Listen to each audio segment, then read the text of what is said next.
Yeah, tonight I thought about Marxism, like, because global warming, let me say straight up my thesis for tonight, is that global warming is just, it's fairly obvious to guess that global warming is just another version of Marxism.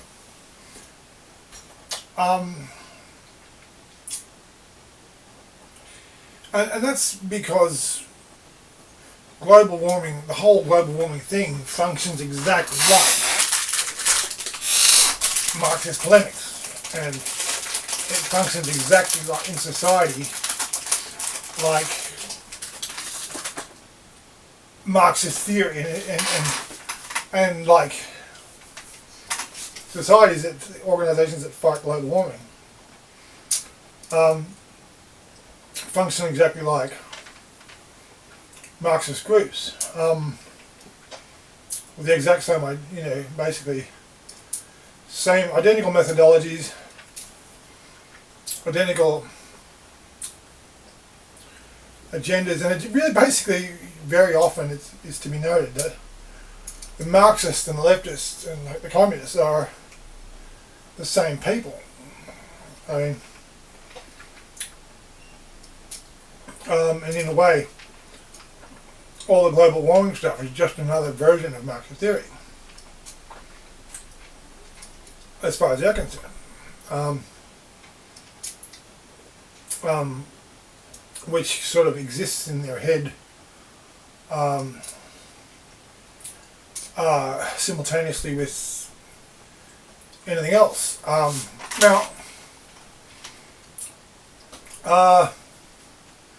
You notice that the average leftist these days has got this whole bag of things that he's jumping up and down about. Against the anti-war, against big oil, and so wars for oil, and so he's against global warming and against use of fossil fuels because of carbon dioxide and everything. And the average leftist is concerned about imperialism and colonialism and globalism and the global corporations.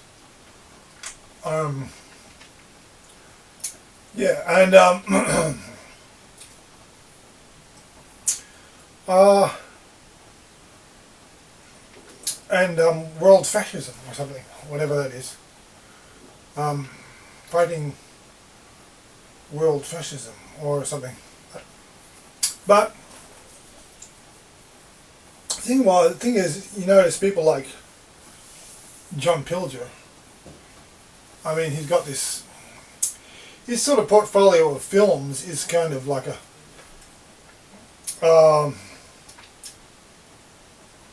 that was a pretty typical a collection of the things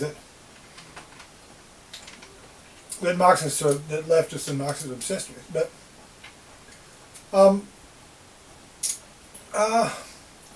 what one ought to point out to start off with, really, to give some meat to the whole discussion, is the origins of Marxism, and how Marxism has simply transformed or mutated over the years into different things with different emphases, but basically being the same thing. Now,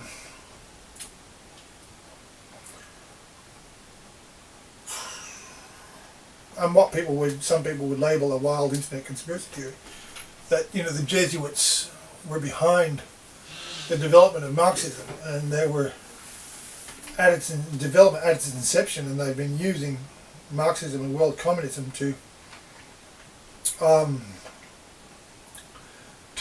enforce the temporal power of the Holy See, that is the Vatican's world domination. Sounds crazy. Yeah, but any true thing can sound crazy. But anyway, looking at Marxism from the beginning,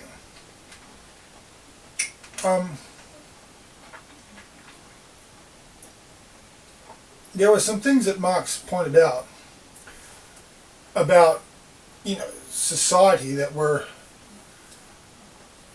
which were important half-truths. Now, the idea of a half-truth is essential to Marxism. It's a half-truth which is an observation about society, and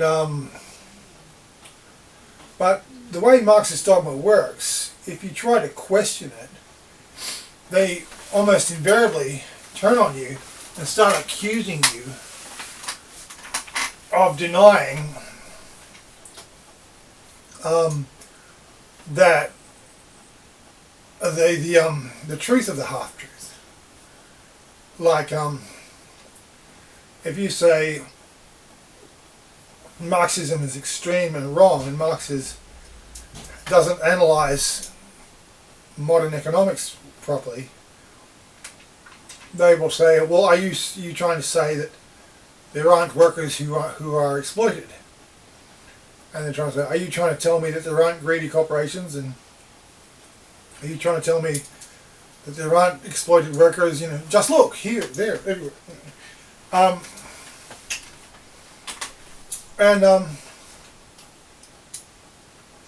So that was classic Marxism. The workers versus the capitalists, the factory owners. And Marx talked about industrial society. He focused originally on industrial society.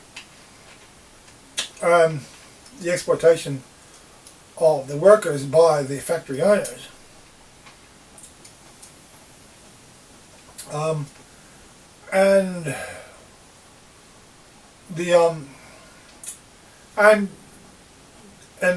this is the important part of the truism. A lot of these things certainly happened, but these were all Marx's analysis of 19th century economics. When there was lots of like in England, lots of factories and lots of exploited workers. But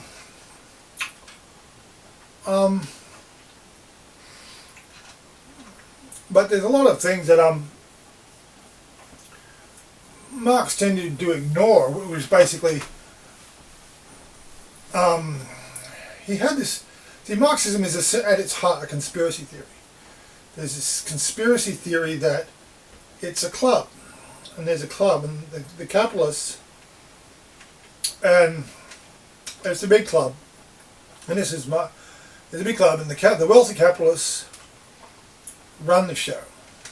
The wealthy capitalists basically have got the politicians and the judges and the teachers and all the lawyers in their pocket, or kowtowing to their desires. They've got all the capitalist establishment has all the ministers and the pulpits and all the philosophers and all the teachers, at their beck and call. They own the media, they own the schools, they own. There's this whole integrated, interlocking system controlled by the capitalists, and this is basically a theory of conspiracy, and that's Marxism for you, and that's what Marxism concentrates on. But things like the theory of economics that you might learn in a school of economics, like supply and demand, all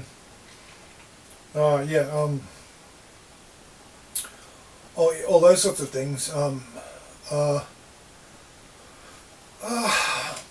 they're not emphasized, and that's why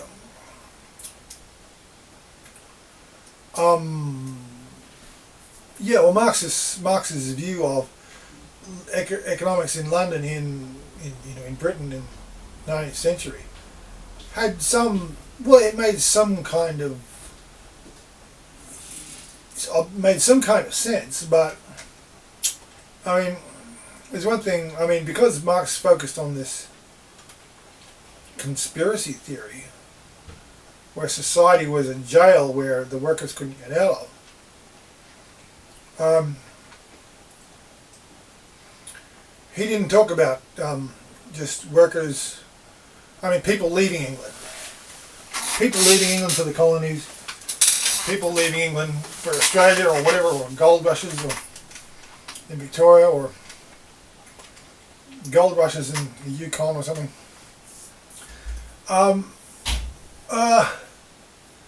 And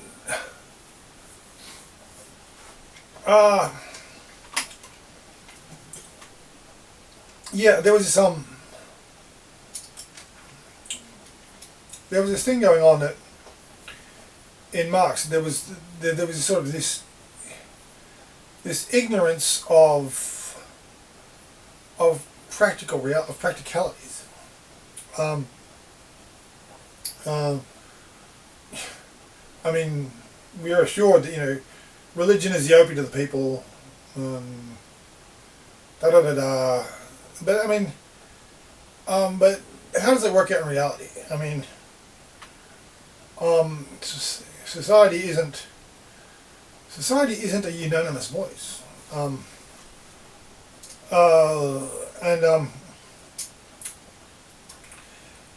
Marx ignored the plurality of society. Anyway, well, that brings us to the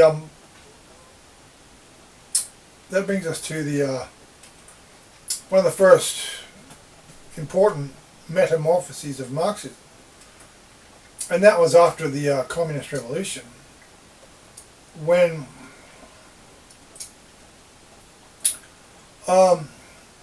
you see, think about it, Russia, for example, was an agrarian society, whereas England was a highly industrialized society, and so the model of the factories and the workers and the capitalists, they sort of tried to shift it over into the peasants, the farmers, and the farm owner capitalists, or the nobility or whoever, and the farms. And the means of production shifted from being the factories to the farms, and the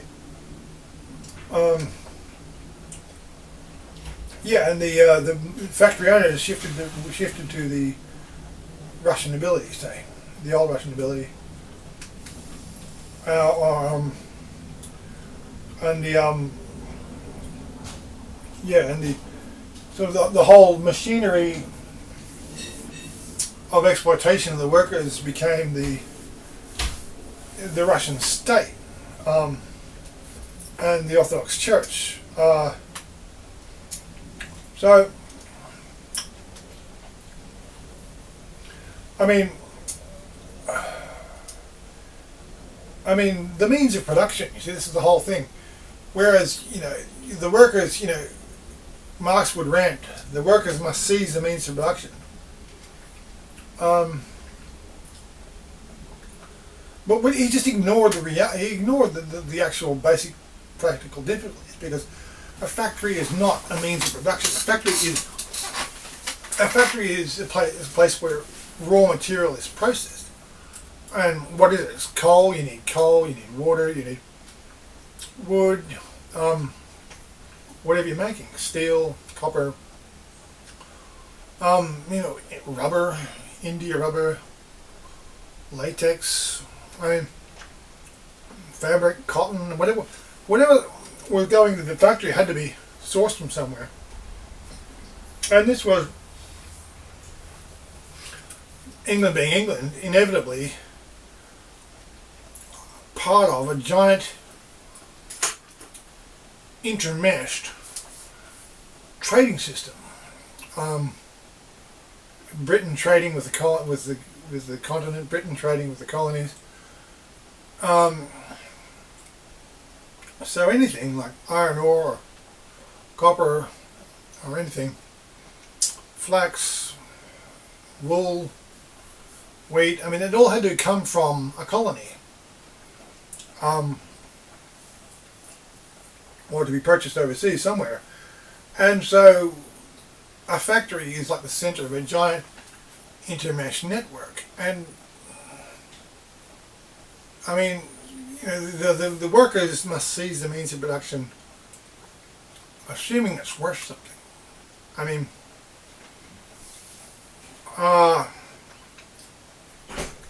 and that was the other side of 19th century economic activity that Marx sort of avoided. Well, he was kind of crazy because he was always talking about boom and bust capitalism as a kind of like, he was trying to be some kind of Old Testament prophet where he would point out the failures of boom and bust capitalism were a type of the ultimate failure of the capitalist system, the ultimate failure of capitalism, followed by the revolution and the workers' paradise, blah blah blah. But he didn't pay a lot of close attention to why booms and busts occurred.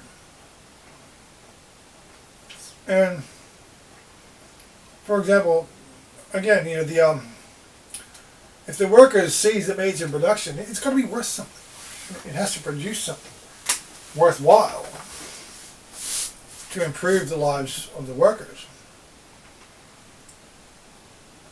And that involves getting raw materials. So, I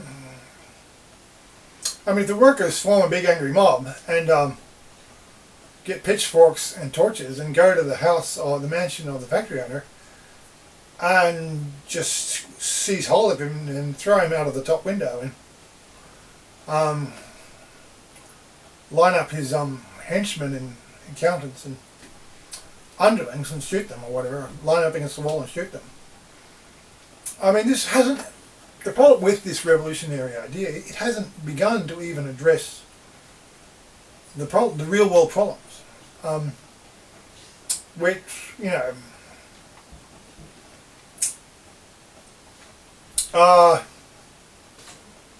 yeah, I mean, Polybius, he was a historian of Rome in the 2nd century, or the 3rd century, 2nd century BC. I mean, Polybius dismissed Plato's Republic as being hopelessly impractical and never having been tried in reality. But this argument is almost as old as writing. I mean, but yeah, I mean, throughout the 20th century there was manifold examples of revolutions failing because of the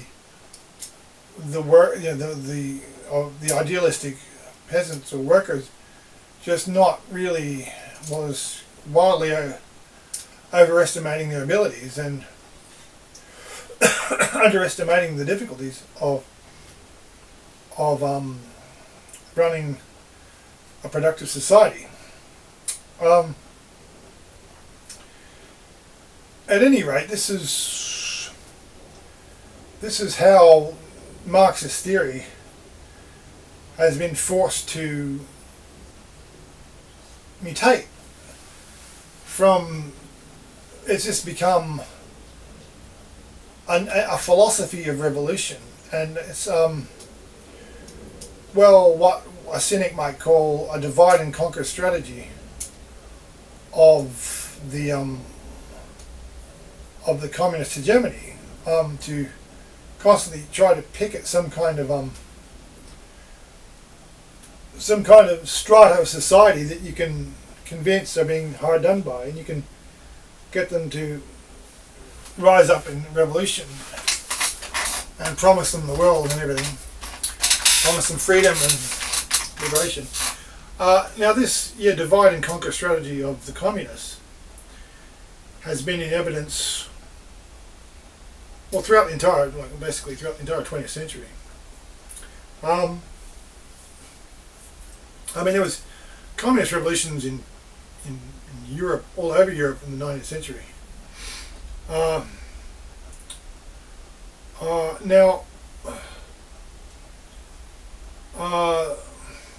The thing is,